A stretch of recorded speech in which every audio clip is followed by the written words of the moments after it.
A reading from the book of Sirach. Blessed the husband of a good wife, twice lengthened are his days.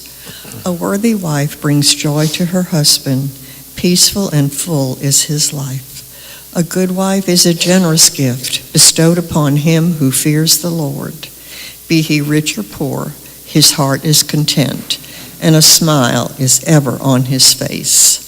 A gracious wife delights her husband, her thoughtfulness puts flesh on his bones. A gift from the Lord is her governed speech, and her firm virtue of surpassing worth. Choice of blessings is a modest wife, priceless is her chaste soul. A holy and decent woman adds grace upon grace. Indeed, no price is worthy of her temperate soul.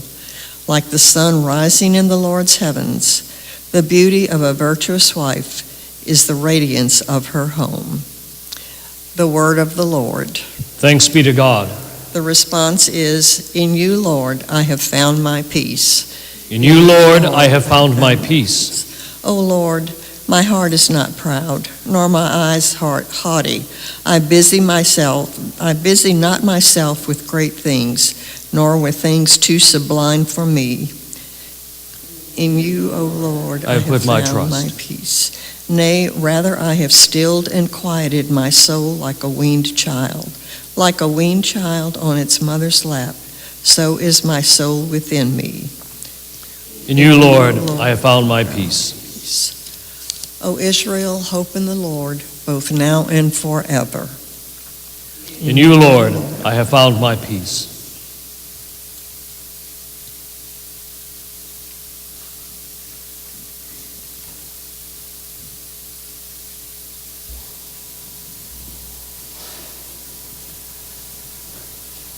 Hallelujah, hallelujah, hallelujah, hallelujah.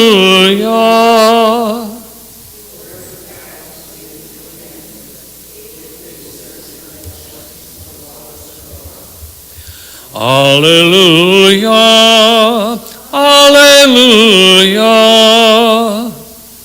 The Lord be with you. A reading from the Holy Gospel according to St. Luke.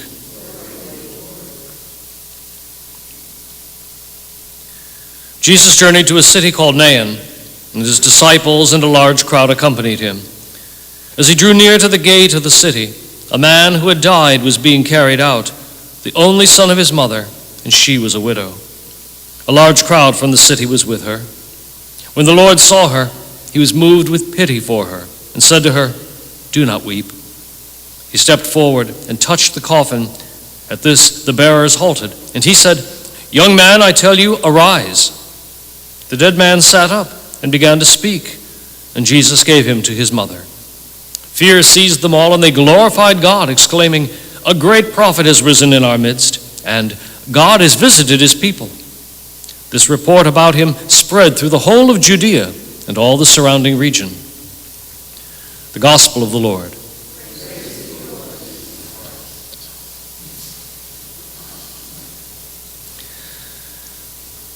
Just a brief travelogue comment first, and then a more serious reflection on the feast day that we have today.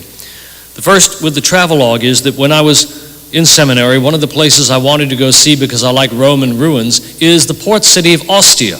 And that was the port city for the city of Rome. And it's kind of landlocked now. The area kind of at the mouth of the Tiber is filled in. So what used to be right on the Mediterranean or the Tyrrhenian Sea is actually now a couple of miles or so inland, and that's the way it is. So we're going to visit the ruins. The town has been excavated very, very nicely, and that was going to be very impressive. And as soon as we got there, got off the train, it started pelting rain, absolutely storming.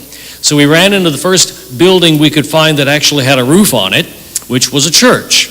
And while we're in there waiting for the rain to stop, walking around the church, I see in an alcove some fragments of a funerary monument, and they're in Latin script, and I'm starting to read them, and all of a sudden I realize, oh my Lord Almighty, these are fragments from the tombstone of St. Monica, for heaven's sake. You know, wow, just to sit right there, and there it is right in front of me. Now, In point of fact, one of the first masses we're going to have in our group to Italy next week is going to be in the church of St. Agostino, St. Augustine, where Monica is now buried. So it'll be a nice kind of connection. And there she is with her in the church of her son. Now, what do we learn from Monica? The first is, when I wear this particular vestment, I feel like I'm a crusader or something, That's appropriate because Monica is the classical prayer warrior. Years and years and years of praying for her son, staying near him, even though he didn't want her near him.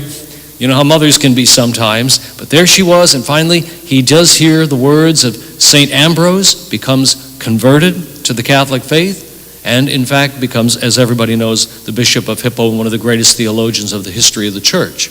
So, Monica, prayer warrior.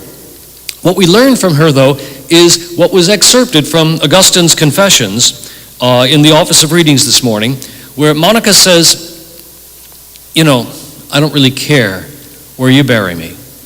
They wanted to take her back home to North Africa, and she gets sick at Ostia, and that's where she dies, which is why the tombstone is there. That's where she was actually buried originally. And she says, lay this body anywhere you want. Don't give another thought to it. Only this, I ask. Wherever you are, remember me when you are at the altar of the Lord. Now that's a beautiful thing. Remember me when you're at the altar of the Lord, wherever you happen to be. That is a little bit like the closing prayer of blessing at the celebration of the baptism of a baby, where the final blessing for everybody says, and may, by God's mercy, wherever we may be made faithful members of his holy people. So, together or apart, wherever we may happen to be, wherever I happen to die, whatever happens to be, will we remember one another in prayer at the altar of the Lord?